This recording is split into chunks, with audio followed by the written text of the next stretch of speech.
I have no idea even where to start. Like, no idea.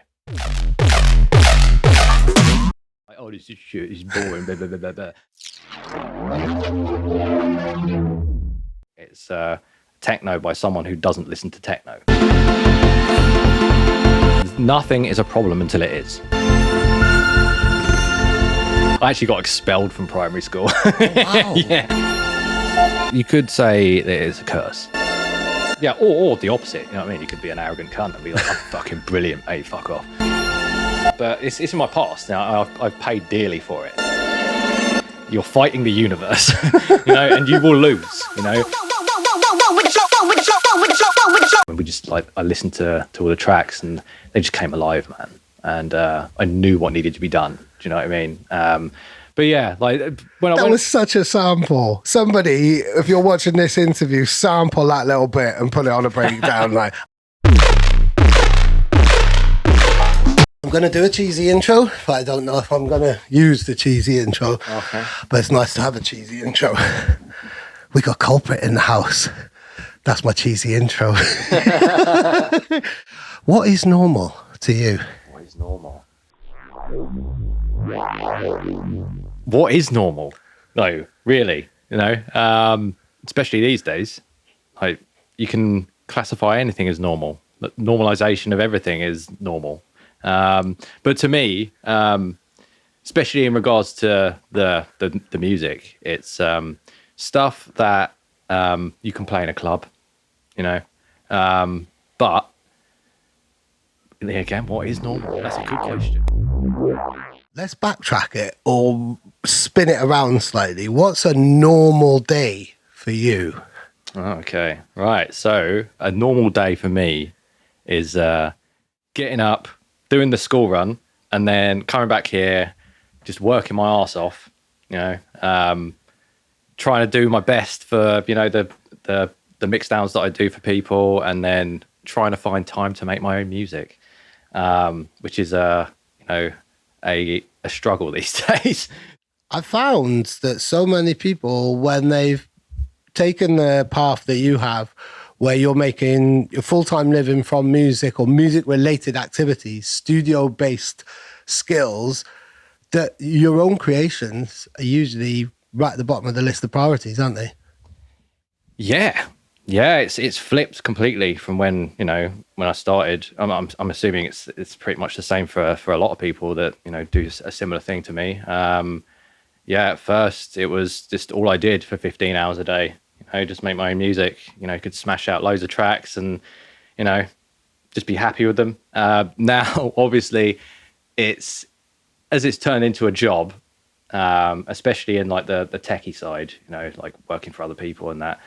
Like you said, my own creativity is at the bottom of the pile now. But yeah, I still like to make time for that, to the detriment of my social life. It feels like a lot of time is invested in each tune, especially when we're talking about normal as well. Yeah. Well, the time frame for this record is. Well, I started Lightfold in 2016. Wow. As a concept, like I made it at the same time as Dawn. So it was both of those tunes were sort of, I was experimenting with like that sound, but ultimately I picked Dawn to be on Dawn. And the track that is now Lightfold got sort of shelved for ages. And I completely forgot about it actually.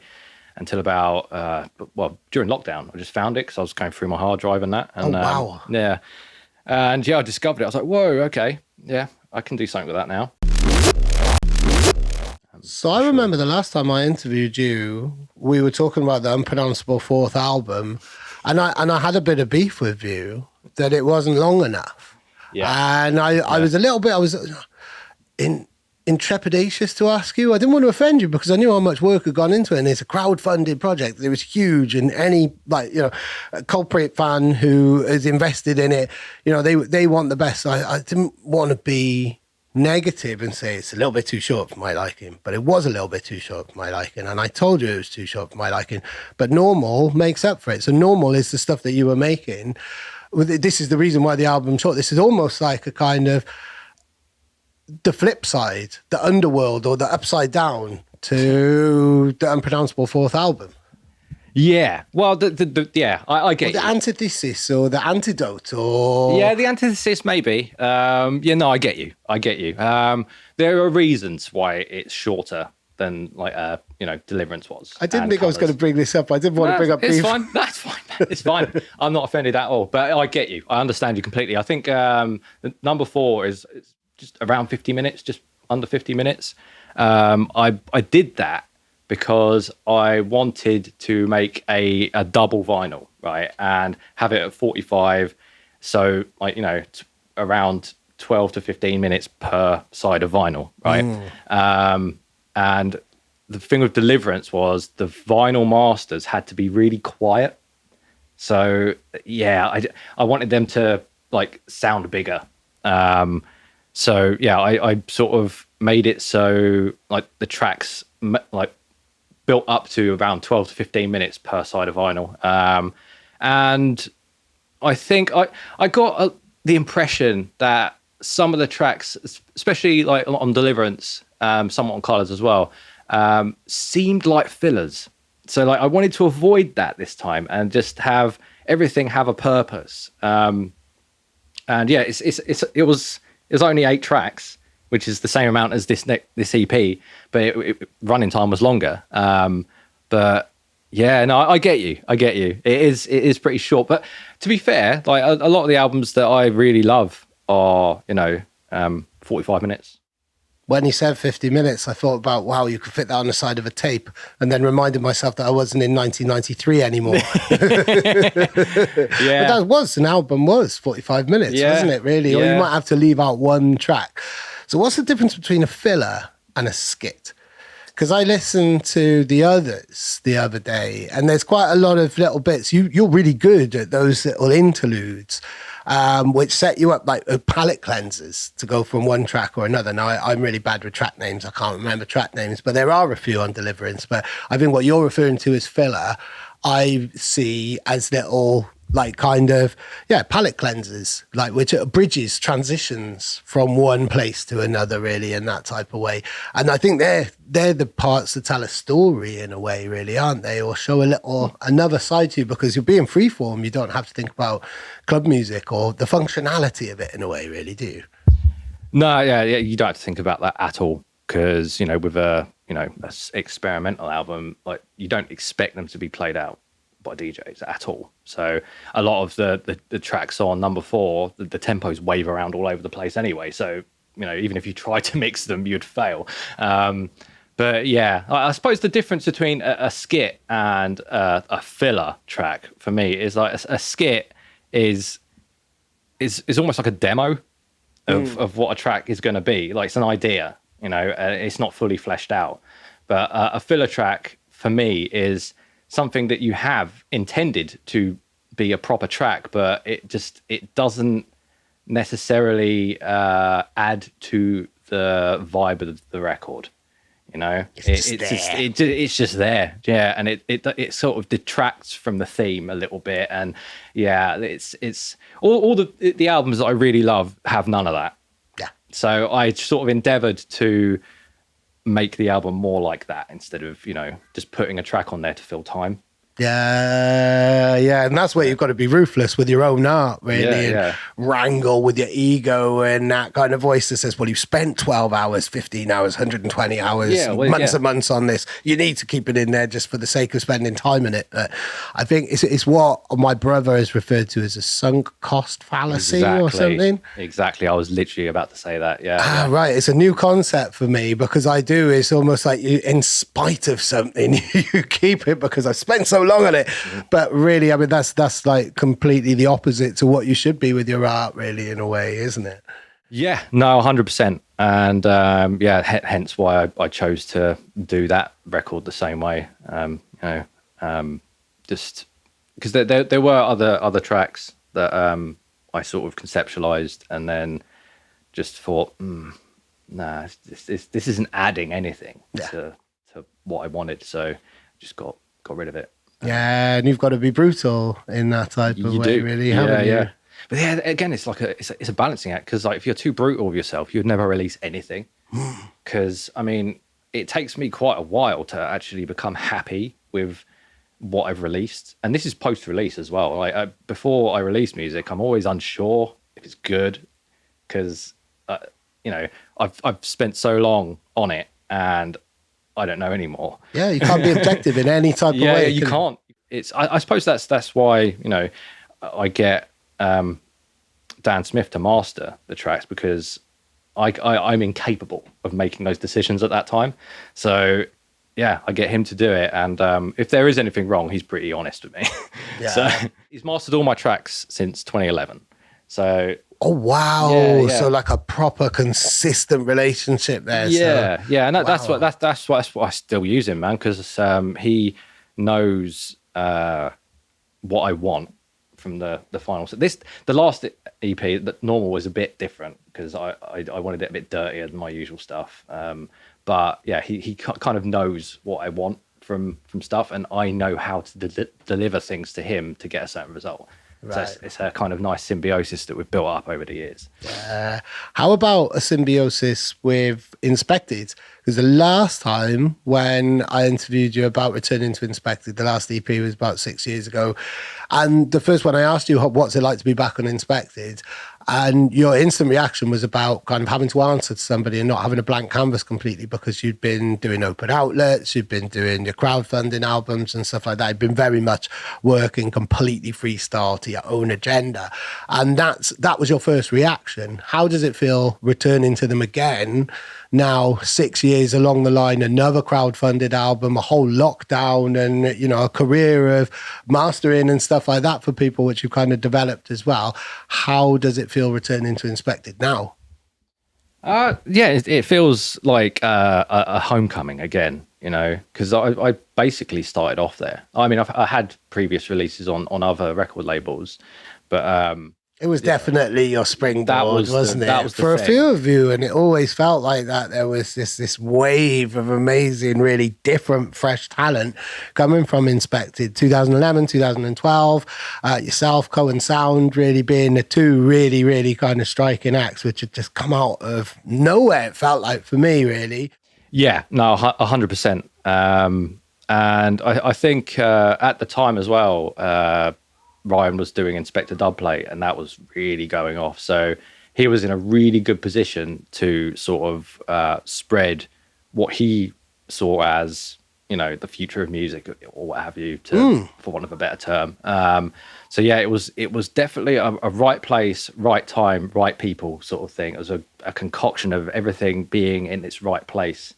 And yeah, nowadays I see it as a homecoming, because I think I'll always release bits and pieces on Inspected, but yeah, the albums I do on my own thing, but yeah, when it's an EP of stuff that's a bit more like Normal, Nightmares in Reality, like Mask, that sort of thing, I think I'll offer it to Inspected, because they've always done right by me, man. Like Ryan's a really good guy and a good friend. How did it all start? Because I think he was in Southampton, you were in Bristol, or maybe not. Maybe you were in London at the time. Yeah, I was in Watford at that time. Yeah, 2011. I was still back in my hometown. I moved out to Bristol in like 2012. So yeah, like sort of Nightmares sort of time. And yeah, that's because my life literally became a fucking nightmare back in Watford. It was all going downhill quickly.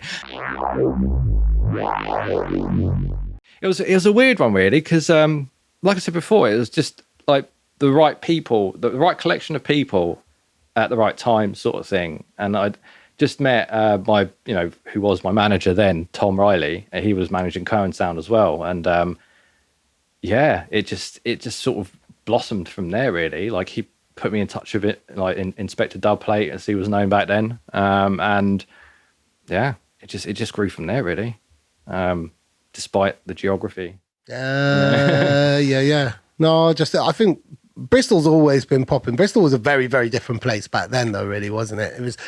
Bristol was actually affordable back then. Oh yeah, 100%. Well, this is why I moved out to the seaside now because it became ridiculous. But and also, like once the missus got pregnant, thought we need a slower pace to raise the kids and that. So yeah, moving out here. But yes, it's still pretty close to Bristol, so it's a train journey away. It's not the end of the world. I love living in the countryside. I love living by space, and I think like fatherhood definitely has a big influence on that, really, doesn't it? How has fatherhood influenced you as an artist? Because you've definitely not mellowed. If anything, you've gone more full flavored and more full strength the older that you've got.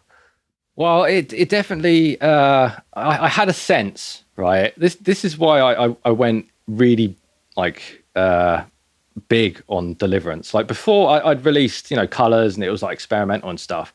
But then I was mainly focusing on like club music to for shows and that, because I was getting loads of shows back in like 2011, 2012, 2013, and I thought, damn. This is not sustainable, being in 3-4 countries a week and then spending the time that I'm not in other countries in fucking bed. Do you know what I mean? So it was, I thought, I will make something that will get me less shows. And I seem to remember speaking to Tice from Noisia. We're doing a show together, and he was like, "Yeah, I really like the record, but you realise it's career suicide." And I was like, "Yeah, I do actually. Kind of, that's the point." It slowly worked out that way. But because of that, I started getting mix work because of how Deliverance sounded. That's what started the mix work. I started to get known for good mixes. It just sort of that took over the DJing. It was fortuitous timing, because when I was recording all the instruments for Deliverance, like my missus said to me after I'd finished recording and I was mixing, we're gonna have a baby. I was like, wow, I must have intuited that and like prepared for it. But yeah, it was at that time I was like, wow, I'm really glad that I did that, made that choice at that time. And yeah, the only thing it's really like affected is the amount that I want to be away. I didn't want to be one of those guys that just missed the entire childhood. Of like my kids doing their first stuff. It only happens once. Do you know what I mean? So if you miss it, you've missed it. And I know that, on my deathbed, I wouldn't be like, oh, I wish I'd done more shows. I wish I'd spent less time with my family. So yeah, like it was a weird decision that I didn't know it would, make that happen. But wow. So Deliverance was the sound of you, without realizing, maturing into a family man. Yeah. I guess you could see it like that, for sure. But yeah, now that my boy's like nearly 10, will be 10 next month, and he is really into like his hard style. And there's this artist, he's dead now, called Kebris, I think his name is. And it sounds like an alien's made it, and I struggle to even recognize it as music. It's insane, insane IDM. I think Aphex Twin really likes his stuff as well, and it's like my boy is like, this is incredible. The more aggressive and more like out there, the better for him. So that's been an inspiration for me as well. Like making stuff that he could be proud of. Like. There's got to be some pride there, like some fatherly pride. Like, that's my boy. Yeah, 100%, man. Brilliant. Yeah, like I said, man. I just I try and do stuff now that he will instinctively just have an emotional reaction to, And this brings us really nicely back to normal, because I was going to ask if there was a concept to make sure that every track was at least 3 or 4 genres. Like I was going to say subgenres, but no, it's genres completely. And I mean, that's the way with all of your music anyway. You never sit still. That's the beauty of the fluidity of your creativity, and managing to just about keep it cohesive, but fly around from hard dance to dubstep to breakcore within one kind of track. But is that why a lot of the tracks on Normal are pretty full strength and stuff because you're kind of writing with your son in mind and, or entertaining your son a little bit or trying to get that reaction in that way. Has he inspired the EP? Yeah, I suppose so, man. Well, look, in general, I try to make my tracks be a sort of a journey in themselves. So that's why I sort of structure my tracks the way I do, and like you could play the whole track and not repeat stuff, and it's like the ADHD thing as well. I get bored easily. But yeah, I mean, I think I aimed for this one. I sort of I recognized in the tracks that I'd made during lockdown that these tracks sort of sound like D&B, for example, made by someone who has never heard D&B. So I sort of went with that for the rest of the tunes as well. Like the techno tune Singularity, it's techno by someone who doesn't listen to techno, for example. So That's brilliant. I try and use that as a strength. I suppose that's why you could consider them unique. Because I look at it that way instead of trying to fit a formula. Not that that's bad, there's definitely a place for that. But yeah, I try to make my tracks like a journey in themselves, basically. So they say everything that they can possibly say before they end. So yeah, it makes them really, really difficult to remix, I suppose, if you but and mix as well. They don't follow a format, and that's great. They don't follow the standard arrangement that so many tracks fill, and I think a lot of artists fall into the trap that they feel they have to make it like that. Like the worst thing that happened to electronic music was DJing in one way, because the minute they worked out there was a formula of mixing and the 32s and the kind of arrangement and stuff, it changed things hugely. And, kind of artists have said, like even people like, let's say like Ed Rush, like the no U-turn stuff. But then the minute it gets towards like when, kind of DJs were getting big bookings, it went more towards the kind of virus style, which was very DJ friendly, amazing, out of this world music, which pushed the boundaries technologically and everything.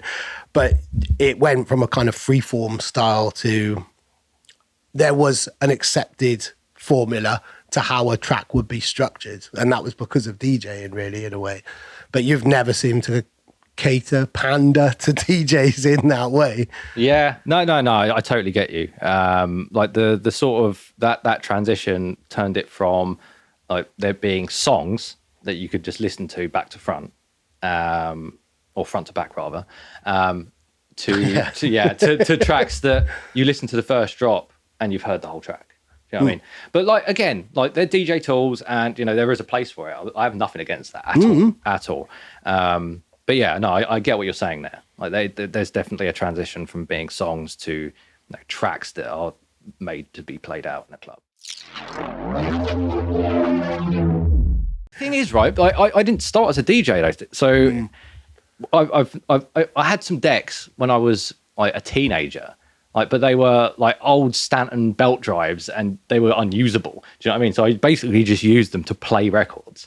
But yeah, I've never owned a pair of CDJs when I've been a DJ myself. So the only time I get to practice on them is when I'm actually in front of like loads of people. Oh God, that must be terrifying. I know you're not alone. Loads of DJs who are out working every single weekend don't have decks at home because that's what you want to do is have a mix when you're doing it for work and the weekends and stuff. But I still find that bizarre and absolutely terrifying that the first time you try out a mix, quite often you might have hundreds of people in front of you, all excited to see you play as well. Yeah. Well, I mean, like in the regard of like, messing up, like usually, unless it's a real train wreck, like you're the only person who notices. But the train wrecks are a risk. But yeah, I sort of I make sort of blocks in Ableton now. I make VIPs of like other people's tracks. I often remake classic tracks as well, like from like the late 90s, early 2000s, to make them stand up to modern mixes and what have you. So yeah, like all of the tracks that I play out are either edited in some way, VIPs or remixes of old tracks. So no one will ever have that collection. But yeah, it's mostly planned out in blocks so that I can, I can easily sort of mix and make minimal mistakes. So I've never used record box or anything like that. So like I don't use sync. So like I kind of like the jeopardy in a way. It makes me concentrate and really get into it and focus. I purposefully not gone into the science of making music because it's magic to me.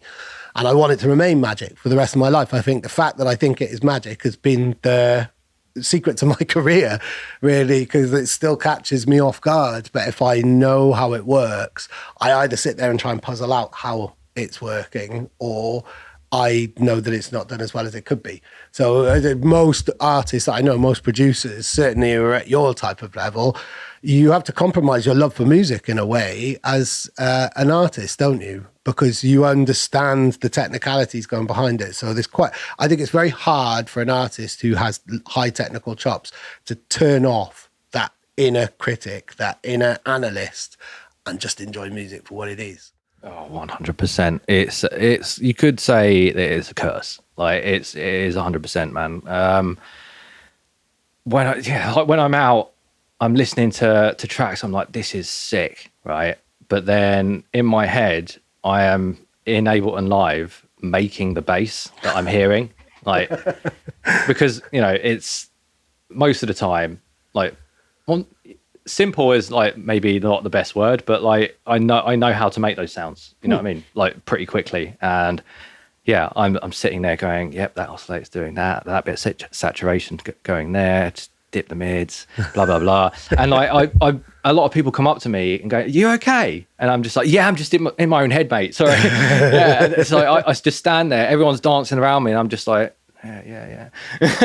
So yeah, no, I know what you mean, man. And like as a just like a listener, like when I'm just in the house, it's the same. Like my brain just goes into that mode where like I'm either analyzing it or over analyzing it, or remaking it in my head, like just going through what they did, but yeah, I mean, I kind of, I said it was a curse, but it's not an entirely bad one, because it's there. I see it as like exercises. I'm doing mental exercises when I'm listening to music, and yeah, it's I still find stuff inspiring, and there are tracks that I hear and I'm like, no idea how they did that, so yeah, it's always it kind of having that like curse is it makes the music that you can't sort of pin down even more impressive. So yeah, I mean it kind of is a blessing as well, like the music that like puzzles you like is the stuff that it's you put it right up there. It's like Jesus Christ, and that develops a sort of mad respect for the person who did it, Yeah. So who were those for you? When was the last time music really puzzled you? Like the guy I mentioned before, Kebris. Jesus Christ. I have no idea even where to start. Like, no idea. It's like the most mad Aphex Twin. Like, brilliant. No idea how he did it. But yeah, a lot of it is like you'd struggle to call it music. It's just alien noise, but then it just goes on and rolls, but then there'll be these tiny little snippets where you can catch a rhythm and you're like, oh yeah, but then it's gone. It's just gone, floats away into the ether, and you're like, oh my God. Like, but it keeps you like for his like releases are usually about half an hour because he's just so involved, and like for that half an hour you're just like, I have no idea what's going on, but I'm so in love with it. Brilliant. But yeah, like, I mean, apart from that, I mean, there's a lot of stuff that Sleepnet does that I'm just like, how does he get that to be that powerful and and that clean and that impactful? And yeah, I mean, it's Nick from Noisia, for God's sake, I mean, you can't really outdo that in most cases. So, but yeah, like yeah, it's not something that happens often, because I really took the time to dive into like the physics of it and like really nerd out and without getting too boring. Like I just like sort of got really good at reverse engineering stuff. So yeah, when I can do that, like it does tend to take some of the magic off of it for me. Yeah. But yeah, not to the extent where I'm like, oh, this is shit, this is boring, blah, blah, blah, blah, blah. But yeah, it's when I don't know what's going on, like that's where the magic still happens for me. Do you engage with other art forms so you can get that experience elsewhere, like film or cooking or painting, or where there are other mediums that you just enjoy aesthetically or you enjoy the end result of and don't think about the process and still get that kind of puzzlement? And did you find the more you went into the physics and the real nuts and bolts, the nerdiest, like minutest kind of coding of things in a way, did you find that you had other interests in other things to kind of balance that out? So magic still existed in the universe for you in another way, in another form. Yeah, I mean, like in regards to other hobbies, no, because like I sort of take that mindset to everything that I do. Like I want to know exactly what is going on, why I'm doing what I'm doing, or why I shouldn't be doing what I'm doing. For example, like cooking is a good example. I'm like when I cook every day, I do all the cooking. But again, I sort of treat that as a creative outlet, and I really want to know what's going on, like on the minutest level, the molecular level. Yeah. But yeah, it's with films and stuff. Yeah, I'm less so. There's still like a kind of a magic there, especially like classic films, like I don't know, District 9, Terminator, that sort of thing. It's like, fuck me, that is fucking impressive still. You know what I mean? And I because I'm not in that world, I tend not to judge it with that lens. Yeah. But yeah, the magic for me, like in life, is comes from being a parent, I suppose. It's like just having little people say little people things is magical to me. Yeah, you know what I mean? yeah. If a bit confusing at times, but yeah, it's especially with the boy, man. It's like holding up a mirror to an unfiltered version of myself, and it's like, fuck, I used to be like that. Yeah. It helps you understand, I think, elements of what you were like when you were growing up. I think it helps.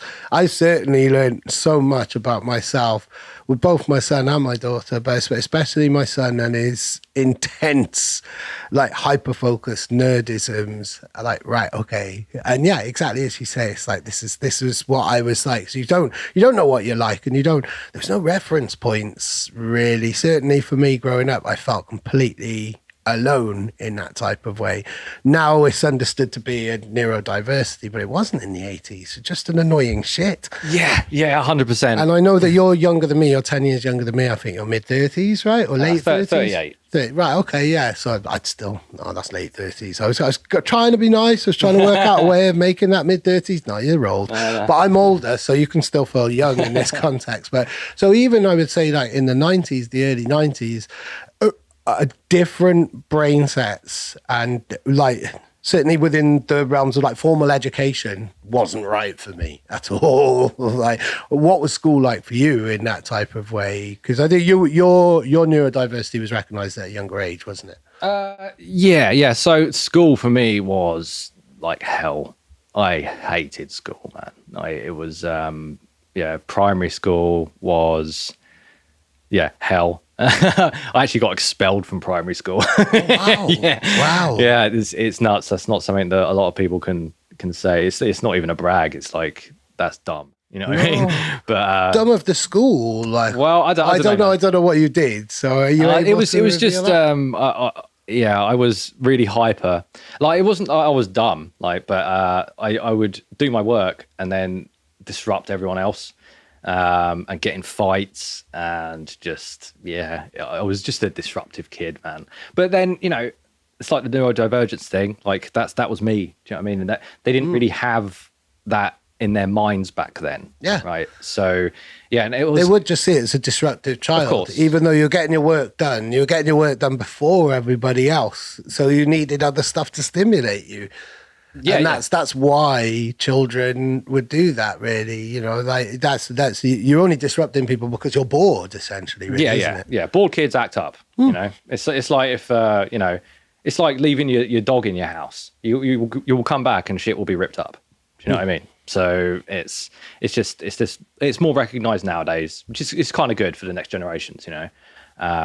But yeah, like when I was in secondary school, it was more the same. I got expelled from secondary school as well. Wow. Funnily enough.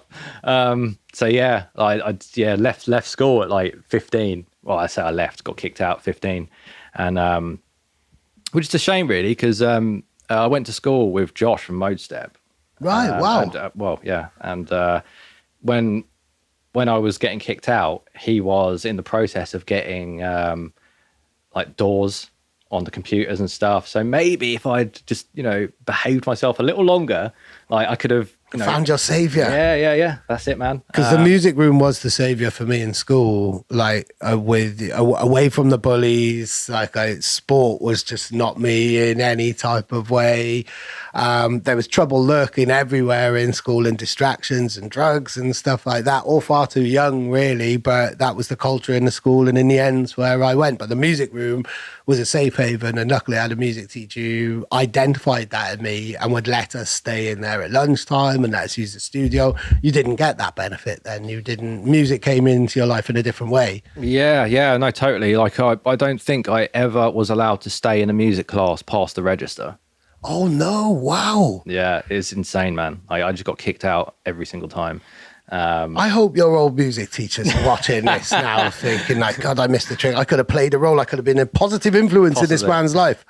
Yeah, no, but I mean, it's product of the time, isn't it? Yeah, like I said, like Josh got, I think it was either Cubase or like Reason or something on a load of the tech machines. And yeah, if I'd held on a little bit longer, maybe I would have found something that would have, occupied my mind. But yeah, you know. When did music come charging into your life? And it must have been like a steamroller. Like, I can't imagine it being any other way when you did realize that, embrace it and take that first deep dive. Is it a memorable moment, or was it incremental? So you can't kind of pinpoint one thing. Well, it was somewhat incremental, like, but there was a point, like definitely. Like I was always into music from a really, really young age. And it was mostly like metal and rock stuff, you know, like back in the late 80s, early 90s, that's what I was into, you know.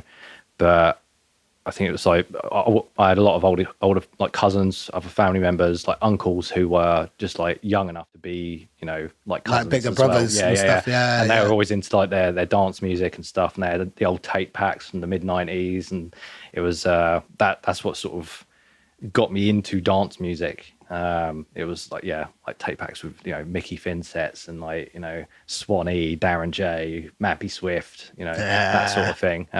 But yeah, like the sort of the light bulb moment was in college when I was older. I got, like I said, I got kicked out of school like 15, got into college pretty much straight away, a year early, because I don't know how I did it, to be honest, but yeah, it happened, and spent the first year or so. Because like you said, you weren't dumb, you know, you were incredibly like overachieving in a way. Yeah, academically, yeah. And I could sort of hold a conversation like a grown up, like at a younger age, like, you know. But yeah, anyway, yeah, I spent the first year or so doing like music practice. So that was like learning how to be in a band, learning about the industry, you know, how to, you know, get a record deal and stuff like that. But I think, yeah, about a year or so, maybe 2 years in, I found the recording studios, and then I was like, I belong here. And then, I did another year of music tech. So that was recording on tape with hardware and stuff like that, recording the bands that were doing the practice course. It's that old school reel to reel where you're doing the slicing and stuff. I used to love doing that. Yeah, well, I would always used to get them to just record it properly in the first place, so I didn't have to edit. Do you know what I mean? So yeah, I was really hard on the bands basically, but I don't know if they appreciate it, but like it made them do it right. So there wasn't any editing, and I carried that philosophy over. Like, you know, if I'm working with a vocalist, like instead of overly tuning stuff or moving stuff around, I would just get them to do it until it was right. I just prefer, I can really hear tuning. Basically, I can hear it, and it ruins the vibe for me. And a lot of music anyway. But you know, some music is designed for that, so you know you can get away with it. But in the music that I like things to sound more natural. But yeah, like at that time, there was Pro Tools, but I was just like, I like this big tape machine.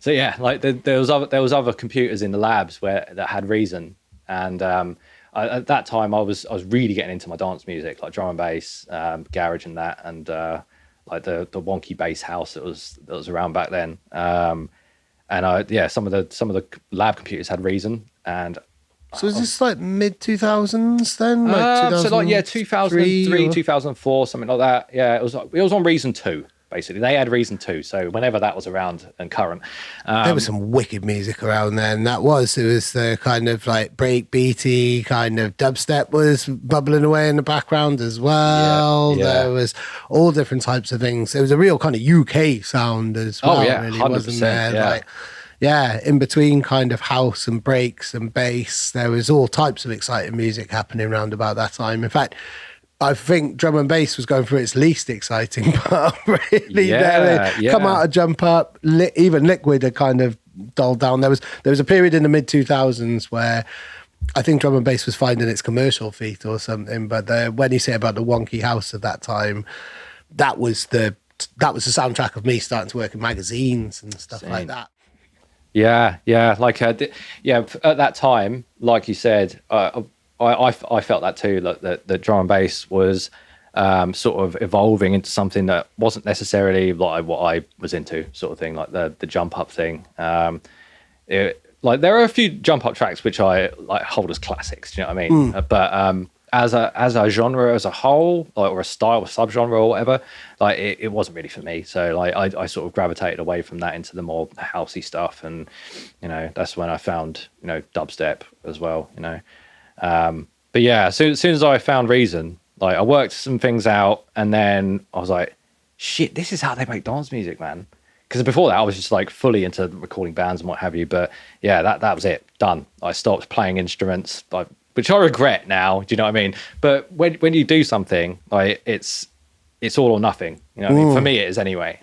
So I really dove into that, and this was before YouTube, so there was no like real tutorials or anything like that. I just had to sort of work it out as I went along, and like it was kind of lucky I was in college, because like everyone was working stuff out together, and some people would figure something out and then they'd share it with everyone, and you'd figure something out and you'd share it with everyone. So there was a sort of a nice little community that we were just figuring it out together. Was there any other notable names, like you mentioned Josh earlier from Mode Step in school? Was there anyone during this college era who has since gone on to do similar things to you, or have a parallel career to yours? Somewhat, yeah. I mean, like some of the guys that I went to college with were so good. Like there was this one guy, one of my mates actually turned to a really good friend, like that I had for years afterwards. Called Glenn, and he actually taught me so much stuff. Like he was big on like DOA, you know what I mean, at the time, and like he had a solid ego check every time that he went on there. But yeah, no, his tracks, man, like they were unbelievable, and like I always just aspired to be at that level.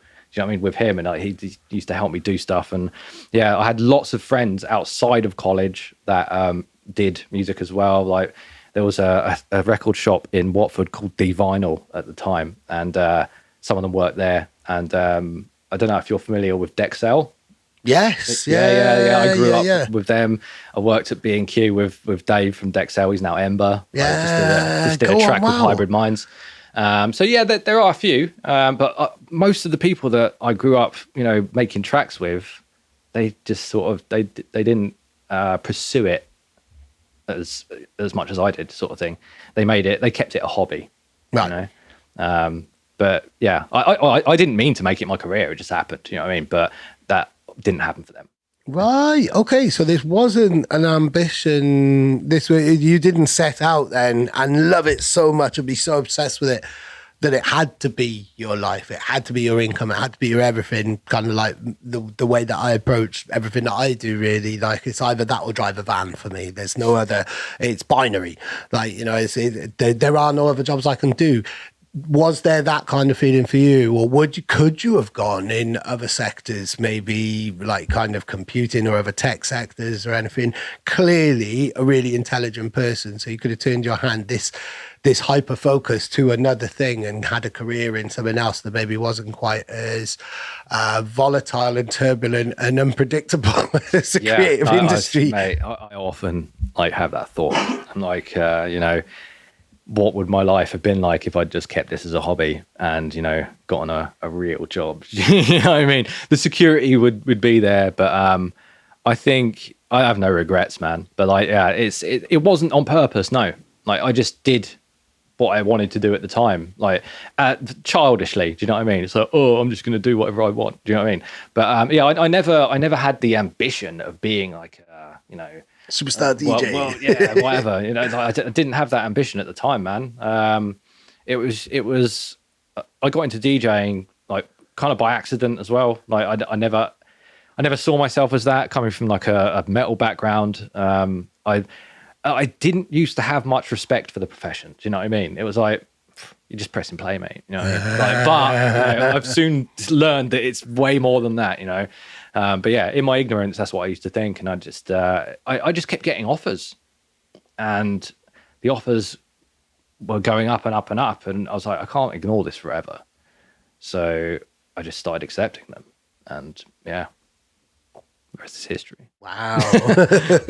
And that was the point there where it could become a career then, really, in that type of way, with it, like the DJ income allowed it to become a career then, in terms of not like the income from music, really. So it all kind of came as part, and like the DJing allowed you to make a living from being a producer as well, in that type of sense. Yeah, somewhat. Like at the start, you got to pay your dues and like, play for, like petrol money and like a bit on top.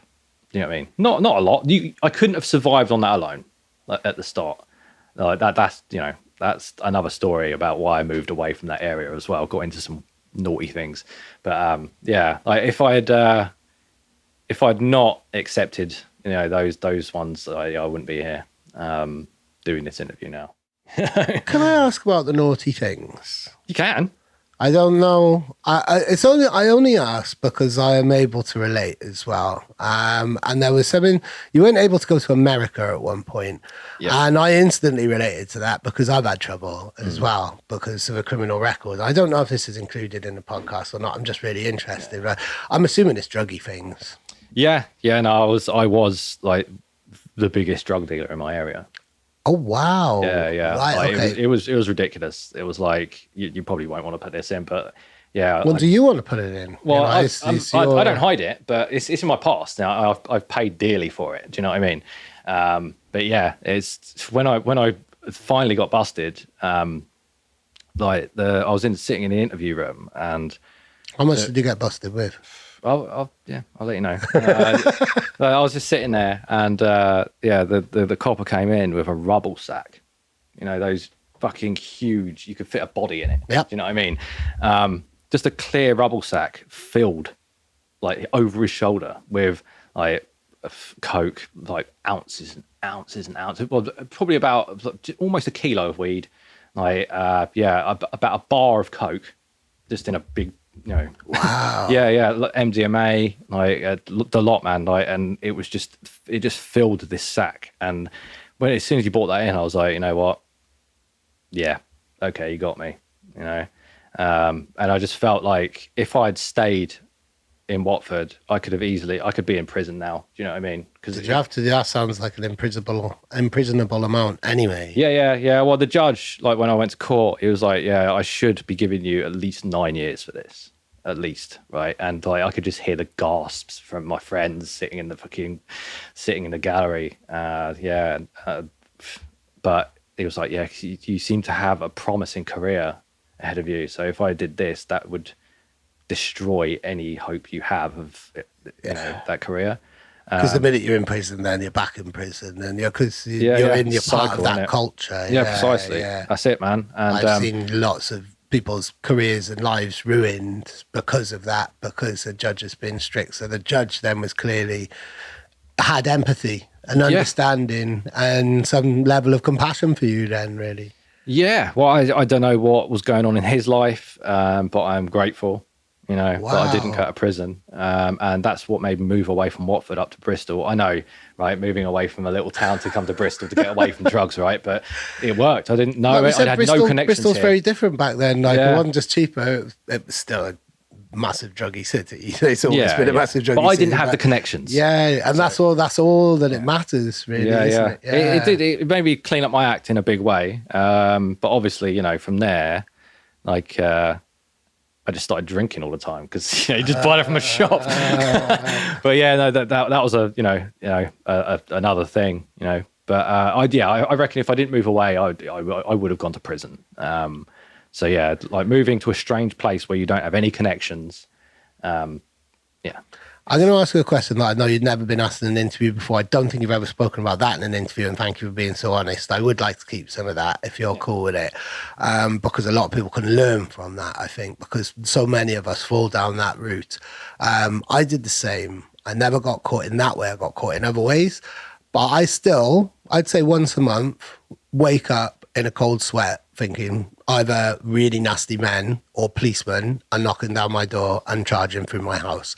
And I will never, I don't think I'm ever going to get past that. I will always wake up having that kind of feeling at least once a month. It's died down the older I've got, but even then I have to sit there and think, everything's okay. There's nothing in the house. There's nothing. And do you still get those? Or because you went through that process and you did pay your dues, have you been able to shut that off completely and you don't have that in your dreams and part of like just random thoughts and remembering the John of years ago, which is completely different to the John who's sitting here now?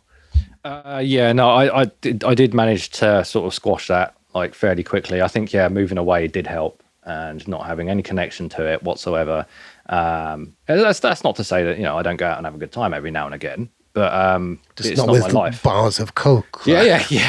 No, that's it. Yeah, and now I still do like have that sort of hyper awareness because you're the protector of a family. Do you know what I mean? So like if I hear a noise in the night, I'm straight out of bed, like charging around the house with a knuckle duster. Do you know what I mean? So I still get that, but for different reasons. But yeah, yeah, mate. Like that is the thing that a lot of people don't realize. I think when you're like in that situation where you've got unlimited free drugs, it's like, oh, that's such a cool life for like a young person. It's like, no, it's not, man. Like you don't get any sleep. Like. No. For many reasons, like just pure anxiety. Don't trust anybody. That's it, man. Anybody who's coming around, it's hard to make friends. And the friends that you have got, you're not too sure if they're good friends or not, or all of these things. And on top of that, like there's the distrust, there's the worry, and then you're getting smashed on top of that as well. Yeah. You were. Yeah, I know for a fact you weren't one of those people who didn't get high off their own supply. Otherwise, you wouldn't have done it. You do it because of the context of it, and it's weird how much it escalates very, very suddenly to, having a rubble bag full in the house, just random bits here and there and stuff. You don't even realize, I think, by that stage, do you? No, entirely, man. Like nothing is a problem until it is. Do you know what I mean? Like, so when you're in like a sort of vibe, like you can't see the wood for the trees, man. You know what I mean? Like, but it's only on reflection you realize, holy fuck, man. And going back to the normal thing, that was your normal at the time. At the time, yeah, that was my normal. And now I could not imagine having a life like that. It was fucking chaos. Do you know what I mean? Like getting like knocks at the door at 4 a.m, like, you know what I mean? Yeah. And it's just, sometimes it would be a knock and then like they'd start kicking your door because they just want you have to go down there with a fucking bat and like, what the fuck do you think you're doing? Do you know what I mean? I don't like that. Do you know what I mean? Yeah. Nah, I couldn't imagine going back there, man. It's such a stressful existence, man. I just cannot hack that. And no one should try either. Like it's not good for you at all in any way. Like, you just get sucked into having a really fucking unhealthy lifestyle and for what? You know what I mean? So this was all around the time of your really early releases then. So this would have all been around the time that we were kind of talking about before when you're kind of linking up with Inspected a bit and stuff. So the disparate nature of that, like how, these two kind of paths in your life were going like that at the time, must have been thrilling at certain points. That just kind of overwhelming, breathtaking, like where am I going? What am I doing with my life in that type of way, really, with your music kind of popping and all of that in the background. And what you must have been like early 20s, mid 20s tops. Like, yeah. I got into it late. So yeah, like, yeah, mid 20s sort of thing. Mid 20s. Yeah. It's hard to remember exact things from back then, man. Like it's all such a blur. And that's another reason why it's shit. You don't remember your life. Do you know what I mean? The formative years of your life are just gone. Do you know what I mean? I don't remember shit from back then, really. It's just bits and pieces of weird stuff. But yeah, like it was surreal. I didn't realize what was happening at the time. I had to sort of hear it from other people. Do you know what I mean? They were telling me how important it was and how impressive it was and blah, blah, blah. Do you know what I mean? And it took me a while to believe it myself. Like it was only, since when I moved away, got away from it all, sobered up and thought, okay, yeah, maybe they were right. Do you know what I mean? Because at the end of the day, like we don't form our own opinions of ourselves. We just have to trust other people to inform us of like who we are, really. Yeah. Or we have a very skewed opinion of ourselves, don't we? Like a really biased one. Yeah, and very self-critical usually. Yeah. Or the opposite. You know what I mean? You could be an arrogant cunt and be like, I'm fucking brilliant, mate, fuck off. But, you know, it's very, very rare that you find someone with like a very balanced mind who can objectively look at their own life, and you know it's rare. Like I still can't really do that. Like I'm trying, you know. But yeah, I think it's when you're interviewed or interrogated to a certain degree in this type of level where you have to step back and think about your life, because there's probably stuff that you haven't thought about for quite a while there. But I was wondering about that, the sobriety factor. What was the first record you released, or released that you put out when you sobered up and moved to Bristol? And I wonder if there was, because there's no water, the big watershed marks are Deliverance. You know, that's the kind of real changing point for you, like in that type of way. But I can't think of anything else, because your music is so eclectic and so diverse and goes on so many different journeys. There's no point in those early releases that you could kind of think like, maybe... I know that I'm going to get the title wrong because I'm already turning it into something else in my head. Right? It's The Great Expedition. Okay, yeah. Maybe, yeah. That's it. I was thinking of the cover. Maybe that is a turning point. Maybe that was the first one that you made when you moved to Bristol. Because that would have been 2014. No, 2012, something like that. Or around about that time. It was just after Nightmares, wasn't it? Yeah. I think, yeah. So, and was that the adventure moving away from what? Yeah, perhaps. On reflection, that may be it. You know what I mean? Like, I didn't really think much of it at the time, but yeah, maybe that is a significant reason why I call it that. You know, but yeah, like I say, sober, right? Like. Just not getting on it as not every day. I was no longer a drug addict. You know what I mean? Yeah. There was like I did the whole like detox and like just didn't do anything for a little while, because I had no connections here. Like it's just impossible for me to get anything. Do you know what I mean? Even if I wanted to. But yeah, I've always been like quite. I've always enjoyed my weed. Basically, I really enjoy my weed. Same. But still now, like I mean, I'll occasionally get a tiny little bit, and I like it now because I don't have any tolerance. I don't smoke it all the time. I might get, I don't know, maybe 3 or 4 times a year sort of thing. I'll buy a little, like an eighth or something. And because I have no tolerance, I'll have like 2 sips on a joint and I'm just like, oh, fucking hell. How did I live like this? Do you know what I mean? but yeah, like, I suppose I was never really 100% sober. Like with Deliverance and that, like I got halfway through it, the writing process, and I called a mate and I was like, mate, we need to have a session. Like, you need to come over here and bring some things, and we need to just sit in my studio. And so yeah, we just got so fucked up, man. Like it was, I mean, we just like, I listened to all the tracks and they just came alive, man. And I knew what needed to be done. Do you know what I mean? But yeah, like that was such a sample. Somebody, if you're watching this interview, sample that little bit and put it on a breakdown. Like, I knew what needed to be done.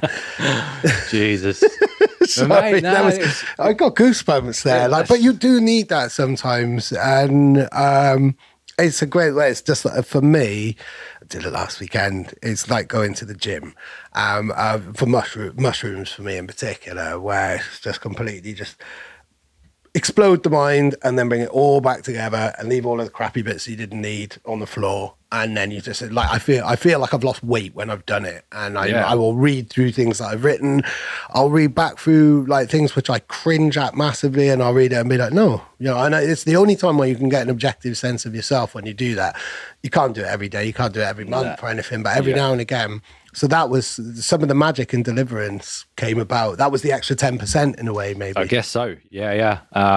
Because I mean, I do still get the to the point where I'm making a record and I'm so stuck in the weeds that I can't progress. Do you know what I mean? So like having that complete change of mindset, just it just slaps you in the face basically and knocks you out of like your little valley. And that was the case with deliverance as well. Like with this last thing as well, like with normal, like I got to that point. I didn't do anything major, just like got an eighth. Do you know what I mean? Just like sat and smoked, listened to it. I was like, yeah, okay, yeah, all right. Because it's a departure from what I'm used to. Not what I'm used to doing, but the sort of sound that I'm trying to achieve. It was a departure. Like this one, I wanted to sort of get a more of like a classic vibe, like what I was like used to hearing from like late 90s tape packs. You know what I mean? There'd be that sound to them, and that's what I wanted from this. I wasn't going for hi-fi in any way, and like I kept going backwards and forwards between making them really crystal clear and like really clean. And then I was like, no, this isn't what I want. And then going back, and it'd be like, this is dirty. And then I'll clean them up again, and then back and forth. And that's when I know I need to like just get rid of what's in my mind. And like the way to do that for me is just to have a little sip on a joint and just listen. Try and listen objectively. Just don't think. Just let it wash over you. Brilliant. So that's when you're going back to that non-puzzle solving, actually going back to the kind of magic. Yeah, that's another way of kind of putting yourself into that kind of mindset in that type of way. It's a shame. It's a shame that I can't do that manually. Do you know what I mean? But people that can do that, fucking all props to you. I don't think I know many people who can do that. Yeah, I think they're either incredibly like the kind of Tices of the world, where they're so serious and so analytical and so intense, or I don't know anybody who can do it naturally. Maybe I do, but they haven't told me about it in a way. But most people will have to use something a little bit natural or completely take their head out of that project, not listen to it for ages. We mentioned Mampy before. I know that he has left tunes. And actually, when he told me this in an interview, I did use a drug analogy for this. Like, he would leave a tune on a hard drive for a year, and I'd be like a little bit like when people are kind of growing weed and they cure it in a jar for a month and stuff. He was like, yeah, okay, if you want. And then that was more a reflection of me and where my mind goes. But like, basically just lets it distill so much that he can't remember what it's like, then goes back to it and goes, right, okay. But you need to have such a grand sense of time that it's okay to leave something for a year and know that when you come back to it, it's going to be okay. And when you're making music on Mampy's level, on your level, I would say, it's so unlike anything else that you're not worried about what anything else is going on. You're not thinking like, oh, trends will change, times will change, because Culprate music is Culprate music. So you could leave it for a year and stuff. And I guess that's the only other way that you could do it. Leave it for so long, do so many other projects, go away and have another career as a van driver, and then come back when you're old and you don't like dance music anymore and go, why did I do this? Sorry, I've gone on one, but I guess that's the only way that you could do it, really, isn't it? Yeah, well, I do that as well. Hence why it takes me years to form a record. Do you know what I mean? Because I'll just shelve it, and not because like I want to shelve it, because I've got other work to do, like mixes for people and what have you. And it just gets shelved. And then once I'm I'm doing the mixes for other people, like I get to see their exact workflow. Do you know what I mean? I get to see exactly what they've done, like the sort of sound that they want, that might not necessarily line up with how I would mix it personally. And it's like it's eye-opening, like to what else can be done with things. And yeah, I think that helped me to finish this record, doing lots of mix work for other people. Brilliant. We've come back in a perfect full circle here, really, in terms of the process of the EP. Really, this is exactly where we started in terms of your normal day and how you'd be doing all of these other kind of things surrounding, or how normal was part of other projects. So this is a self-fulfilling, it's a self-perpetuating kind of flow, isn't it? So there must have been other stuff that you were making during this, which is going to be your next record. Yeah, 100%. And I wonder what that's a reaction to, in a way, then. So I wonder which direction they're going to go in next. Well, I've got a lot of really, really spazzy, really, really fast jungle. Go on. But like it's still melodic, and it's not just noisy breakcore. Do you know what I mean? Not that there's anything wrong with noisy breakcore. I love it. Breakcore, yeah. But yeah, like I've got a bit of that at the moment shelved, completely finished actually, most of it. But I wouldn't want to just do a release of just that. So luckily, like the way I make music, it's very thematic. So I will look for a motif or a theme for the track, so that it's not just amens or whatever.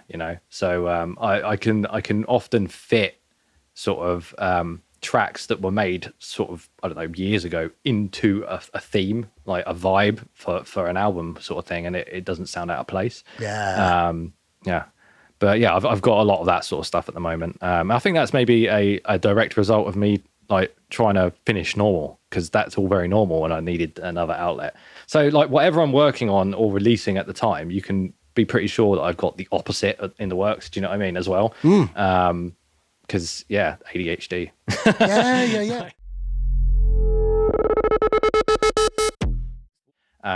But yeah, I'll always need something that sort of helps me to like either decompress from like the details or sort of explore more. And that's it. In that regard, it helps me sort of keep the normal stuff a bit more normal, because if I didn't have that, I would end up sort of almost ruining the vibe of things that are supposed to be DJ'd, you know what I mean, in a way. But yeah, like I've always got like the opposite end of the spectrum on the go at the same time.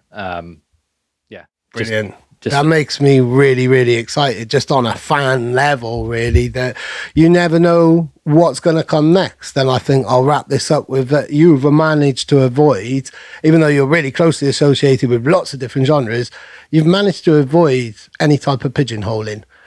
Driving here today, I was listening to so many of your tunes from, across the last kind of 12, 13 years. And in every record and in every song, you will explore so many different ideas that you've completely avoided any type of classification besides being related to kind of bass music, really. And that I think is a rare position to be in. Most people, especially people within drum and bass, feel that they're kind of pigeonholed or a little bit trapped by the confines of a genre. You don't have that, and it's because of everything that we've just discussed, really, isn't it? Yeah, entirely. Like I've always been into like making lots of different things, basically, and I think a lot of artists are, but again, it's like the fear of rejection from their fan base or whatever. Maybe I don't know. I can't really put myself in the head of anyone else, but I suppose that's why a lot of artists will make other aliases to provide an outlet for their other stuff. But I took so long and worked so hard to come up with my sort of brand, if you will, that I couldn't see myself going through that much effort just to release other music. So I just always released lots of different stuff under the Culprate umbrella, right? So I think that's what people expect of me now. So yeah, it's worked out nicely in that regard. So yeah, I mean, I do feel for those who do feel pigeonholed in that way, and I think if you think retrospectively, like you have to make a conscious effort to do the opposite of that from the beginning, sort of thing. Otherwise you do end up pigeonholing yourself. Like it's not just a thing in dance music, it's just across the board in music. When fans are used to a certain thing from an act, like when they diverge from that, they get so much hate. But they also get new fans out of it as well that like them for that, and then they go through their back catalogue and realize that, you know, they like everything that they do anyway. But yeah, it's something that happens broadly throughout art. Do you know what I mean? Yeah, sadly. And I always try and flip it and say, have faith in your fans that they will follow you on your journey. And some fans, certainly, you know, the culture of fans of yours, definitely they want that journey, they want to be surprised and stuff. But for other people who have delivered something so well and so consistently, it's more of a kind of people fearing change. But change can be really good, can't it? As we've discussed, the changes in your life, the different versions of normal are so huge that change is necessary, and it's what keeps us going really in life in that type of way. Change is normal in that way, isn't it? Yeah, it's inevitable as well, and you can either embrace it or you can fight it, you know.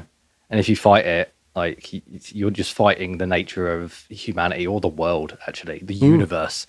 You're fighting the universe, you know, and you will lose, you know.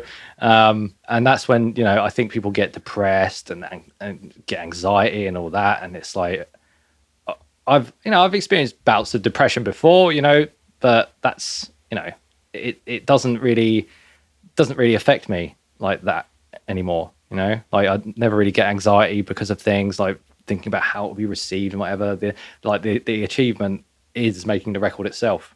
Do you know what I mean? So, like, it's done. I don't need to worry about anything else after that, you know? Yeah. You might say you go with the flow. Yeah, you could say that. Brilliant. I think on that note, because we've got to go, we've run out of time. Yeah. Thank you so much, man. It's been brilliant. Awesome conversation. Our best one yet, I think. Yeah, cheers, man. Yeah, it's been a pleasure, as always. Wicked. Nice one. There we go. Thank you for watching. With the flow, with the flow, with the flow, with the flow.